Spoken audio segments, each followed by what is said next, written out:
Quadratic equation, ठीक है। इसका जो जनरल फॉर्म होता है, इसका जनरल फॉर्म होता है A x square plus B x plus C बराबर 0। अब मतलब कि इसमें अब ए बी और सी ये क्या है, मतलब कि ए बी और C where is the constant terms. जैसे इसको हम एक एग्जांपल से समझते हैं। मान लो 2x square plus 5x plus 3 बराबर 0। ये क्वाड्रेटिक इक्वेशन है। क्वाड्रेटिक इक्वेशन है, ये हमको कैसे पता चला? क्योंकि क्वाड्रेटिक इक्वेशन की जो जनरल फॉर्म होती है उसकी जो मैक्सिमम पावर होती है, इसकी मैक्सिमम पावर कितनी है 2, और इसकी मैक्सिमम पावर कितनी है 2x square plus 5x plus 3, इसकी भी मैक्सिमम पावर 2 है, इसलिए ये भी क्वाड्रेटिक इक्वेशन के अंतर्गत आता है। अब इसका हम लोग सोल्यूशन कैसे करेंगे? सोल्यूशन कैसे करेंगे? सबसे पहले इसका जो फर्स्ट टर्म का कॉफिशिएंट होता है और जो लास्ट टर्म जो कि खुद एक कांस्टेंट होता है, इनका हम आपस में मल्टीप्लाई करेंगे। तो 2x स्क्वायर इंटू 3 ये कितना हो गया 6x स्क्वायर। अब पूरी बात यहीं पर आकर फंस जाती है। जैसे कि ये 6x स्क्वायर है, अब हमें 6x स्क्वायर को कुछ ऐसे पार्ट्स में तोड़ना है जिसका मल्टीप्लाई तो हमारा 6x स्क्वायर आना चाहिए, बिकॉज क्योंकि अगर हम जब इसी का मल्टीप्लाई करेंगे तो मल्टीप्लाई तो यही आएगा, लेकिन उसका प्लस या माइनस बीच वाले मिडिल टर्म के बराबर होना चाहिए। जैसे करके देखते हैं। अगर हमने 6x स्क्वायर को 2 पार्ट्स में तोड़ा, जस्ट 3x और 2x 2 पार्ट्स में तोड़ा, अगर हम इसका सम करते हैं लाइक 2x प्लस 2x, इसका सम तो हमारा 5x हो गया, लेकिन क्या इनका मल्टीप्लाई हमारा 6x स्क्वायर हो रहा है? तो देखते हैं। जैसा कि हो रहा है तो ये 6x स्क्वायर के ये हो गए हमारे कोफिशिएंट्स या टर्म्स।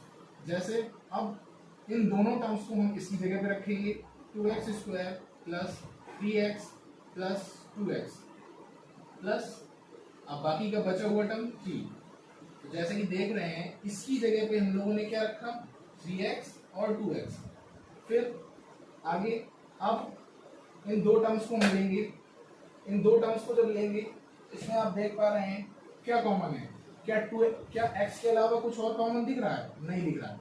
इस पर हमने x कॉमन ले लिया, यहाँ से हमारा बचा 2x और इससे x चला गया तो बचा 1 नहीं 3, ठीक है। प्लस अब 2x और 3 में क्या कुछ भी कॉमन है? नहीं है, तो 1 कॉमन हो जाएगा। तो हमारा आ गया 2x प्लस 3। अगेन ये हो गया हमारा फर्स्ट टर्म, ये प्लस से हमारा टर्म्स चेंज हो गया, ये हो गया सेकेंड टर्म। अब फर्स्ट टर्म और सेकेंड टर्म में क्या कुछ कॉमन है? कॉमन है, क्या कॉमन है? पूरा का पूरा हाफ टर्म कॉमन है। जैसे 2x प्लस 3 2x प्लस 3, तो 2x प्लस 3 कॉमन ले लिया, तो हमारे पास क्या बचा? पहले टर्म से बचा x और दूसरे टर्म से बचा 1, ठीक है। आप लोग इस लाइन से डिस्ट्रैक्ट ना हो, इसलिए मैं इस लाइन को हटा देता हूँ, और ये हमारा रफ वर्क था, इसको भी मैं हटा देता हूँ, ठीक है। तो आपको समझ में आया? यानी कि इस पूरे इक्वेशन को हम क्या लिख सकते हैं? इस पूरे इक्वेशन को हम लिख सकते हैं इस फॉर्म में। यही हमारा आंसर हो गया।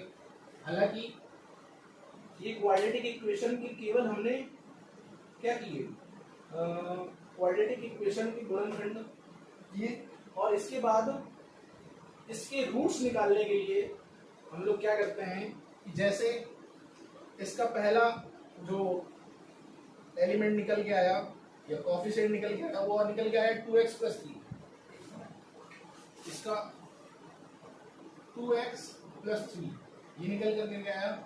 तो इसके जो है पहले एलिमेंट्स को हम 0 के इक्वलेट कर देते हैं, जिससे कि हमें x के रूट्स निकल आएंगे। यानी इस टर्म के किसी भी क्वाड्रेटिक इक्वेशन के 2 रूट्स होते हैं, बिकॉज क्योंकि उसके पावर 2 होती है इसलिए उसमें रूट्स 2 होते हैं, ठीक है। 1 रूट 2 रूट, ठीक है, 2 रूट्स निकल के आते हैं। तो पहले वाले कोफिशिएंट को जब हमने 0 के इक्वलेट किया तो हमारा आंसर आया 2x इक्वल टू -3, जिससे हमारी x की वैल्यू निकल के आई -3/2। It's clear? And then again हम लोग दूसरे टर्म्स को x प्लस 1, इस दूसरे टर्म को जब 0 के इक्वलेट करेंगे, दूसरे टर्म को जब हम 0 के इक्वलेट करेंगे तो हमारी आंसर निकल के आएगी x इक्वल टू -1। यानी कि जिससे हम ये कह सकते हैं कि इस क्वाड्रेटिक इक्वेशन का जो आंसर है वो तो हमारा ये है, बट अगर इस क्वाड्रेटिक इक्वेशन के रूट्स की बात करें तो इसके रूट्स हमारे पास हैं -3/2 और 1। ठीक है, आई होप आपको समझ में आया होगा।